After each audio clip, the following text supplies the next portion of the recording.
Hello friends, तो physics यानी कि भौतिक विज्ञान में हम लोग डाइलेक्ट्रिक एंड कैपेसिटर यानी कि परावैद्युत तथा संधारित्र इस चैप्टर को डिस्कस कर रहे थे। और आज हम लोग इसके पहले डेरिवेशन यानी कि जो पहला डेरिवेशन है उसको डिस्कस करने वाले हैं। Capacity of isolated spherical conductor यानी कि विलगित गोलीय चालक की धारिता। यहाँ पे हम एक मान के चल रहे हैं कि हमारे पास एक आप देख रहे हैं गोलीय चालक है जिसकी रेडियस है ए, केंद्र है ओ, जो कि एक परावैद्युत या फिर डाइलेक्ट्रिक फील्ड जैसे कि कांच या मोम में रखा हुआ है कहीं पर। इसके चारों डाइलेक्ट्रिक है यानी कि या फिर कांच में मान सकते हैं या फिर मान सकते हैं कि ये मोम में कहीं रखा हुआ है, या फिर आप बायो भी मान सकते हैं जिसके लिए डाइलेक्ट्रिक कितना होता है, 1 होता है। तो हमें मान के चलते हैं कि ये किसी डाइलेक्ट्रिक जिसका डाइलेक्ट्रिक कांस्टेंट के है ना, इसमें रखा हुआ है। इसका डाइलेक्ट्रिक कांस्टेंट के है, इसमें रखा हुआ है और इस पे हम लोग चार्ज क्यू देते हैं ना, चार्ज क्यू देते हैं। तो हमें इसकी क्या निकालनी, कैपेसिटी निकालनी इस चालक की। कैपेसिटी कितनी होगी, तो हमें पता है कि C इक्वल टू होता है Q/V, है ना। तो हमें जब हम कोई चार्ज देंगे तभी यहां पे हमें इसका कैपेसिटी पता चलेगी। तो हम मान लेते हैं हम इस पे प्लस क्यू चार्ज इस पे देते हैं, प्लस क्यू चार्ज देते हैं। प्लस क्यू चार्ज देने पे क्या होगा, ये चार्ज पूरी तरह एक समान रूप से बिखर जाएगा, है ना। और एक समान रूप से बिखरने पे क्या होगा कि इसमें वोल्टेज V जनरेट होगा। और हम लोग वोल्टेज का फॉर्मूला पहले ही पढ़ चुके हैं पिछले वीडियो में, या फिर इसको हम इस तरह से मान सकते हैं कि जब हमें वोल्टेज निकालना होगा तो इसकी इलेक्ट्रिक जो रेखा है वो बाहर की ओर, प्लस से बाहर की ओर जाती है तो इस तरफ को जाएंगी, है ना। तो इनको हम मान सकते हैं कि ये केंद्र से होकर आई है, सारी की सारी ऐसे लगेगी जैसे केंद्र से होकर आई है। इसका मतलब क्या होगा कि हम मान के चल सकते हैं कि ये चारा का सारा चार्ज इसके केंद्र पर स्थित है। हालांकि इसका डेरिवेशन हम लोग पहले चैप्टर में कर ही चुके हैं कि जब गोलीय चालक है तो उसका जो वोल्टेज है, वोल्टेज का फॉर्मूला होता था वो क्या होता था, V = 1/4πε0। और यहाँ पे अगर ε0 का जब ये वायु में रखा हो, लेकिन हम मान के चल रहे हैं कि किसी परावैद्युतांक के पास रखा है K, तो ε0 K और यहाँ पे आता है Q/R। तो Q/R की जगह यहाँ पे रेडियस क्या है, A, तो Q/A। आप R भी रख सकते हैं, कोई दिक्कत नहीं है। तो ये एग्जाम में जनरली R ही रहता है, आप A भी यूज कर सकते हैं।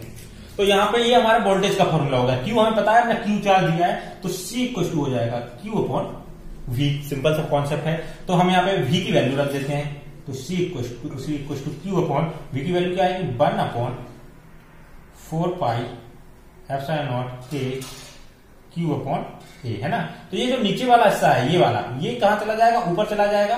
ये नॉर्मल सा कैलकुलेशन है। तो C इक्वल टू हो जाएगा 4πε0 A अपॉन ये Q से Q कैंसिल आउट हो जाएगा, तो Q से Q, या फिर हम लिख सकते हैं Q/Q, तो Q से Q कैंसिल आउट हो जाएगा तो ये वैल्यू बचेगी, है ना। ये C की वैल्यू है, ये C की वैल्यू है। इसको हम लोग बोलते हैं फैराड में आएगी वैल्यू, तो फैराड यहाँ पे इसकी यूनिट हो जाएगी। ये फैराड में हिंदी में लिख देता हूं, है ना। तो ये C की वैल्यू होगी, यानी कि जब भी कोई गोलीय चालक आए, इस पे न्यूमेरिकल्स आएंगे, गोलीय चालक आए उसमें अगर हमें चार्ज दिया हुआ है, अब यहाँ पे देखिए चार्ज की जरूरत नहीं है, तो अगर हमें सिर्फ इसकी रेडियस दी हुई है तो हम इसकी बता सकते हैं कि इसकी कैपेसिटी कितनी होगी, यानी कि कितनी इसकी कैपेसिटी होगी। तो यहाँ पे चार्ज और वोल्टेज का कोई रिलेशन नहीं रह गया। हमने फॉर्मूला, ये तो हमने सिर्फ माना था Q, है ना। तो Q कितना भी हो सकता है, कितना भी चार्ज दें उससे कोई फर्क नहीं पड़ेगा, क्योंकि इसका जो वैल्यू है वो फिक्स है, इसकी कैपेसिटी फिक्स है। जितना चार्ज देंगे उतनी ज्यादा वोल्टेज बढ़ेगा, तो इसकी वैल्यू हमेशा कांस्टेंट ही रहेगी।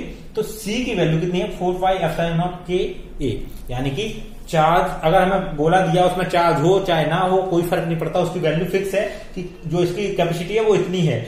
ये कैपेसिटी का मतलब है कि मैक्सिमम ये इतनी कैपेसिटी को होल्ड कर सकता है। ऐसा नहीं है आप इसमें इसको जोड़ेंगे ही नहीं, कहीं से करंट ही नहीं देंगे। तो इसकी कैपेसिटी, जैसे ये वैल्यू है, जैसे इसको थोड़ा सा अच्छे से समझिए, क्योंकि एग्जाम में इस तरह से क्वेश्चन घुमाए जा सकते हैं ना।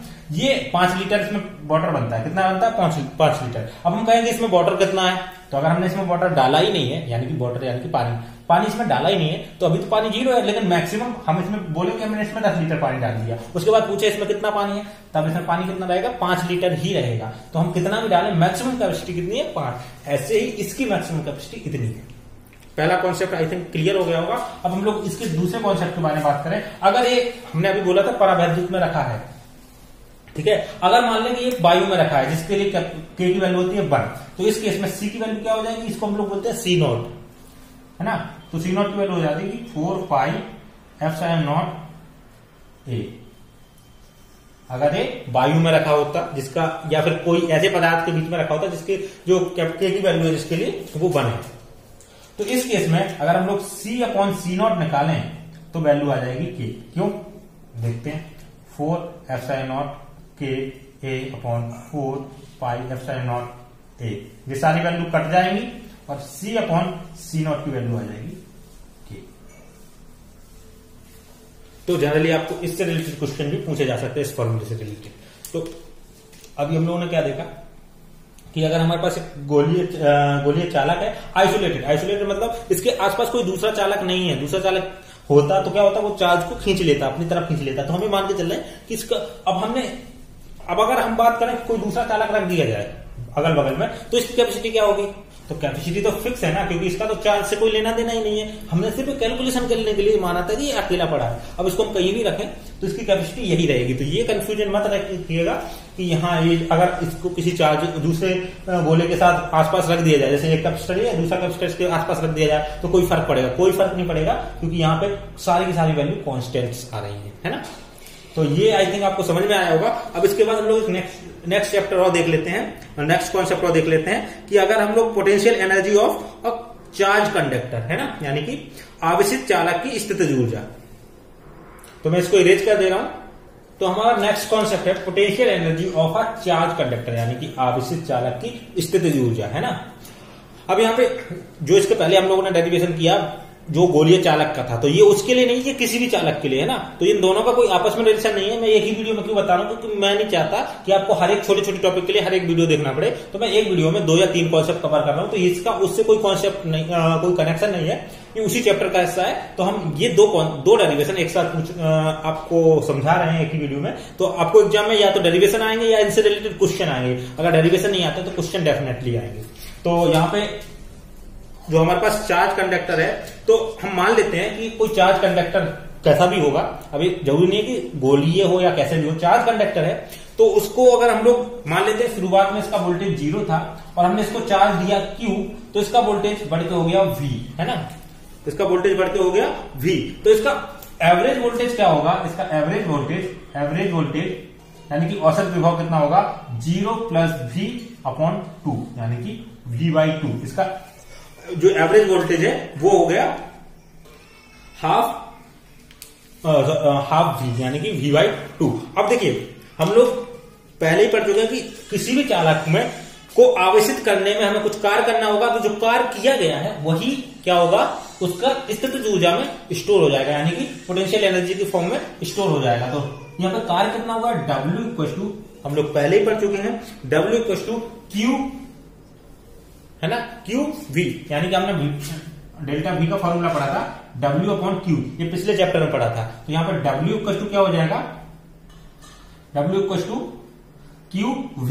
V हमारा ये जो वोल्टेज है, जो औसत वोल्टेज है, तो W हमारे पास यहाँ पे हो जाएगा, W हो जाएगा W Q इंटू V की वैल्यू क्या है, V/2।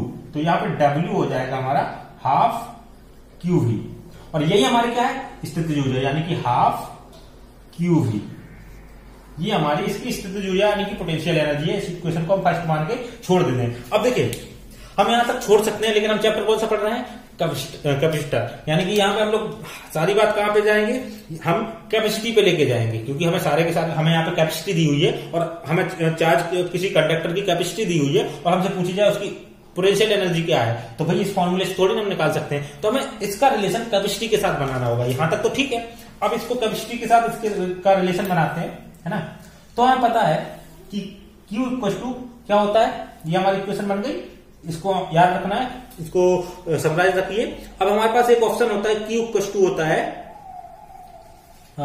C होता है Q/V, है ना। तो यहां पे हम वैल्यू क्या दी है, Q दिया होगा, तो Q की वैल्यू हो जाएगी CV, Q की वैल्यू हो जाएगी CV। तो यहां पे हम रख देते हैं, तो U हो जाएगा हाफ, और Q की वैल्यू क्या है, CV/V।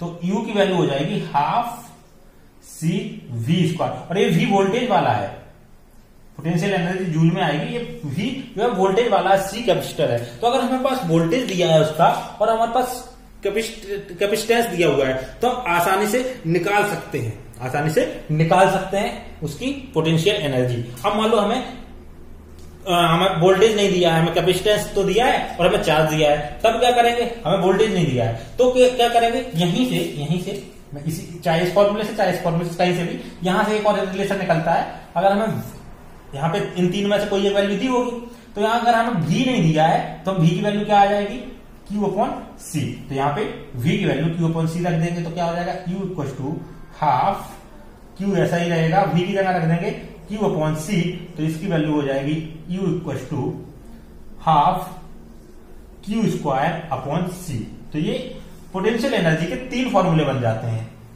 पहला, दूसरा और तीसरा। तो ये हमारे इस चैप्टर में जो सबसे ज्यादा यूज होगा वो ये दो फॉर्मूले होंगे। तो U equal to half CV square या फिर U equal to half Q²/C। इसका डेरिवेशन बहुत कम आता है लेकिन इससे रिलेटेड न्यूमेरिकल बहुत ज्यादा आते हैं, क्वेश्चन बहुत ज्यादा आते हैं। तो आपको ये फॉर्मूले याद रखने या फिर आपको एक कॉन्सेप्ट समझ में आ गया होगा तो इस तरीके से आप ड्राइव कर सकते हैं जब आपको इसकी जरूरत पड़े। तो यहाँ पे हम लोगों ने दो डेरिवेशन देखे। सबसे पहले तो एक चालक की कैपेसिटेंस कितना होता है वो हम लोगों ने देखा, जो कि इस बात पे बिल्कुल निर्भर नहीं करता कि उसमें हमने कितना चार्ज दिया, सिर्फ उसके रेडियस, जितना ज्यादा रेडियस होगा उतना ज्यादा, यानी कि हमारे पास जो C था वो डायरेक्टली प्रोपोर्शनल था A के, यानी कि जितना बड़ा कैपेसिटर होगा, जाहिर सी बात है जितना बड़ा बर्तन होगा उतना ज्यादा पानी बनेगा और पानी उसमें भर सकते हैं। सिमिलरली यहाँ पे जितना ज्यादा इसकी रेडियस होगी उतना ज्यादा उसकी कैपेसिटी होगी। और दूसरा हम लोगों ने देखा U का रिलेशन C और V के साथ या Q और C के साथ। यहाँ पे U इक्वल टू होता है हाफ CV स्क्वायर या फिर U इक्वल टू होता है हाफ Q²/C। तो ये दो डेरिवेशन देखे। नेक्स्ट वीडियो में हम लोग यहाँ पे आप लोगों ने सिंगल की बात की, अब एक से ज्यादा अगर चीजें जुड़ी तो उस केस में क्या आवेश होगा, क्या यहाँ पे कैपेसिटी होगी, उसके बारे में डिस्कस करेंगे। तो आई होप कि आपको ये कॉन्सेप्ट समझ में आ रहे होंगे। अगर आपको वीडियो पसंद आ रहे हैं तो लाइक जरूर कीजिए, कोई सुझाव है तो आप कमेंट बॉक्स में बिल्कुल बता सकते हैं। और अगर आपने अभी तक चैनल को सब्सक्राइब नहीं किया तो उसको सब्सक्राइब कर लीजिए, अपने दोस्तों के साथ शेयर कीजिए ताकि वो भी ये घर बैठे सारे के सारे कॉन्सेप्ट सीख सकें। जैसे कि मैंने आपको बताया था, आपको बहुत सारी चीजें यहाँ पे रटने की जरूरत नहीं है, सारी की सारी चीजें आपको याद हो जाएंगी। और अभी हम लोग जब ये सारे डेरिवेशन खत्म हो जाएंगे फिर हम इसके रियल लाइफ में जाएंगे कि रियल लाइफ में ये यूज कहाँ होता है, क्यों हम इतना ज्यादा इसमें पढ़ रहे हैं। जनरली हमारे दिमाग में ये बात जरूर आती है कि हम क्यों पढ़ रहे हैं, हमें क्या लेना देना, कैपेसिटर क्या है, क्या इसकी कैपेसिटी है, ये यूज कहाँ हो रहा है, किसके काम की चीज है। तो इन सब चीजों को भी हम लोग चैप्टर के आखिर में जब हम लोग इसको डिस्कस करेंगे कि कहाँ पर यूज होता है, कैसा होता है, कहाँ आप इसको देख सकते हैं और ये कैसे दिखता है, सारी की सारी चीजें हम लोग डिस्कस करेंगे। और अगर आपको कोई डाउट है तो आप नीचे कमेंट बॉक्स में लिख सकते हैं। इसके अलावा नीचे डिस्क्रिप्शन में आपको एक Android app, all in one solution Android app की लिंक मिल जाएगी, जहां पे आपको इसके सारे नोट्स भी मिल जाएंगे।